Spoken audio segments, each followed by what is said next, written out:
Her heels clicked against the dirty concrete as she rushed toward the gas station restroom, clutching a crying newborn in her arms. And when she shoved the baby into the hands of the janitor sweeping near the door, her voice trembled with panic as she whispered the words that made his heart nearly stop. You can keep her. I can't do this."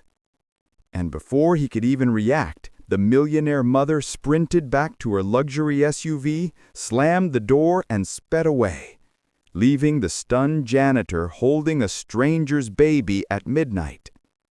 But 5 years later, when she walked into a crowded daycare and saw the same child laughing in that janitor's arms, she froze like she had seen a ghost. Because he wasn't just a janitor anymore, and that little girl wasn't just any child. What happened next would shock everyone. He had never held a newborn in his life. His hands shook as he stared at the tiny face looking up at him, still red from crying. "Hey now, it's okay, little one," he whispered, though he had no idea what to do. His name was Marcus, a quiet, hard-working man who cleaned gas stations along the highway to keep food on the table.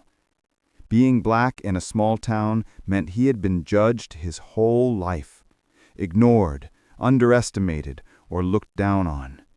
And tonight, when that rich woman shoved a baby at him and vanished, he felt that familiar weight settle on his shoulders again. People like her, they never saw him. But this baby looked at him like he mattered. Marcus ran inside, yelling for help, but the cashier was already locking up. No one wanted to get involved. No one wanted responsibility. No one wanted her. Except him. He wrapped the baby in his jacket and whispered, "I guess it's just you and me for now, tiny girl. I won't leave you." He didn't know then that those words would change his life forever. The next day, after giving statements to police and waiting for hours, he learned something that made his stomach twist. The woman had disappeared entirely. No trace, no name, no ID, nothing. "She abandoned her," the officer finally said. "We'll take the baby into the system." But when the officer reached for the newborn, she started crying so hard her whole body shook. Marcus instinctively pulled her back, his voice cracking. "Wait, just wait. She's terrified. Let me hold her a little longer." The officer hesitated. "She seems attached to you." Attached. That word hit him like a punch. He looked down at her tiny fingers gripping his shirt, and he knew the truth he didn't want to say out loud. She trusted him. And in that moment, even though he wasn't rich, even though he lived in a studio apartment, even though he had no idea how to raise a baby, he decided he wasn't going to let her become another child lost in the system. The adoption process wasn't easy. They questioned everything: his income, his education, his neighborhood. One social worker even sneered, "Why would a janitor want to raise a baby that isn't his?" He swallowed the insult, but the words burned for months. He worked double shifts, took parenting classes, sold his old truck to afford daycare, and slowly, the baby, whom he named Ariella, began to smile, laugh, babble, and cling to him like he was her whole world. The first time she called him, "Dada!" Marcus cried so hard he had to sit down. She was growing, thriving, and he promised himself one thing. No matter where her birth mother was, Ariella would never feel abandoned again. 5 years later, Marcus had built a new life. He wasn't a janitor anymore. He had earned his certifications, helped design a community youth center, and eventually became its director. A place where kids could be safe, learn, and find hope. Ariella was the star of the building, loud, joyful, full of paint and glitter. Every morning she ran through the hall singing, "My daddy's the boss!" But fate wasn't finished with them. One Thursday afternoon, while Marcus was helping kids unpack art supplies, He heard the door swing open and a woman's sharp voice cut through the room. "Excuse me, I need to speak to whoever is in charge here."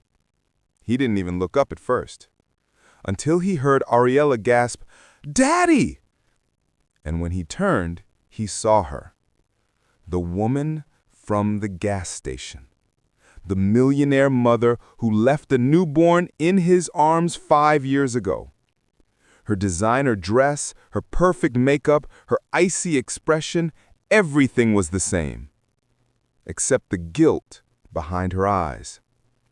When she spotted the little girl who looked almost exactly like she did as a baby, her breath hitched. Her face went pale. She stepped backward like she had been struck. "Oh my God, that's my daughter." The room fell silent. Marcus felt his entire body tense. "What are you doing here?" he asked quietly. She swallowed hard. I saw a post online about this center. The name, the picture. I knew it was her." Ariella hid behind Marcus, clutching his leg, and the woman's face crumpled. "Sweetheart, it's me. I'm your mother." But the girl shook her head and tightened her grip on Marcus. "My mommy is in heaven. Daddy told me she loved me, but she couldn't stay." Marcus closed his eyes. He had always tried to tell Ariella a gentle version of the truth. Not abandonment, not cruelty, just tragedy. The woman's lips trembled. "You told her I died?" "No," Marcus replied softly. "She assumed. I didn't correct her." The woman's voice rose. "Well, I'm here now, and I want her back." The room went cold.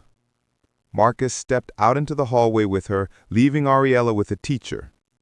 And the moment the door closed, the woman exploded. "I made a mistake. I was scared. I wasn't ready. But that doesn't mean you get to keep my daughter." Marcus kept his tone even. "You didn't leave her at a doorstep, ma'am. You handed her to a stranger at midnight on a highway and vanished without a single attempt to come back. The police looked for you for weeks." She looked away, ashamed. "I know, but I've changed. I'm married now. I have a house, a stable life. I can give her everything you can't." Marcus shook his head slowly. "Everything except love, the way she deserves." Her eyes flashed with defensiveness. "And what makes you think you can?"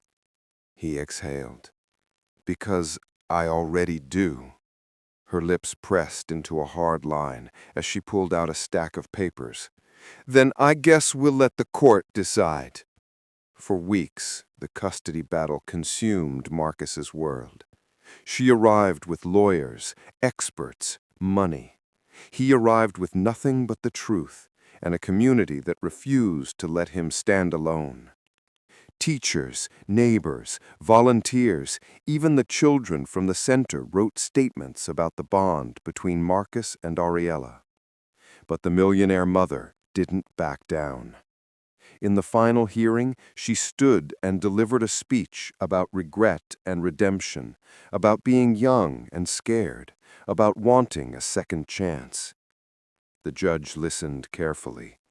Then it was Marcus's turn. He didn't bring notes. He didn't bring a lawyer. He just stood, hands trembling, and told the truth.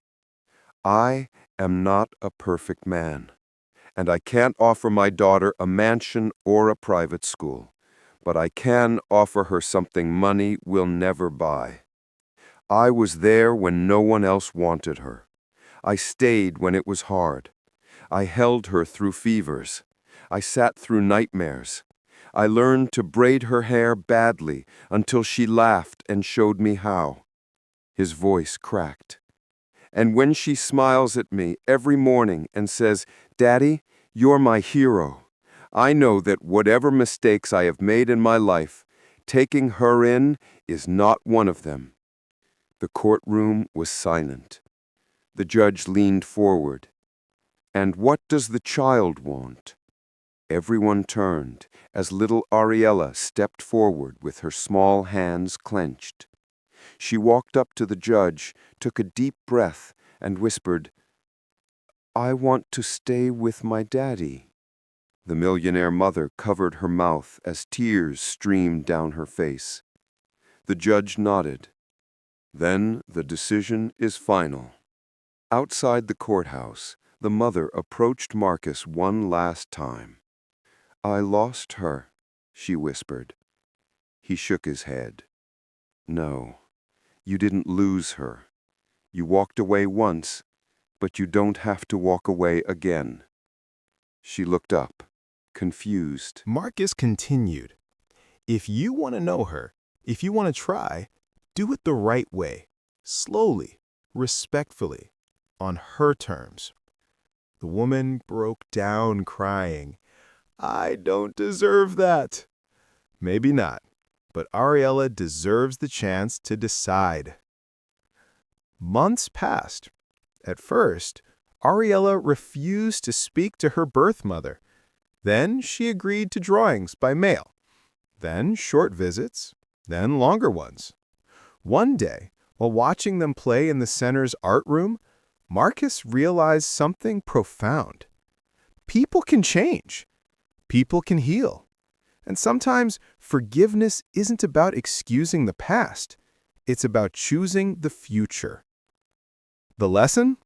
Family is built by love, not by blood.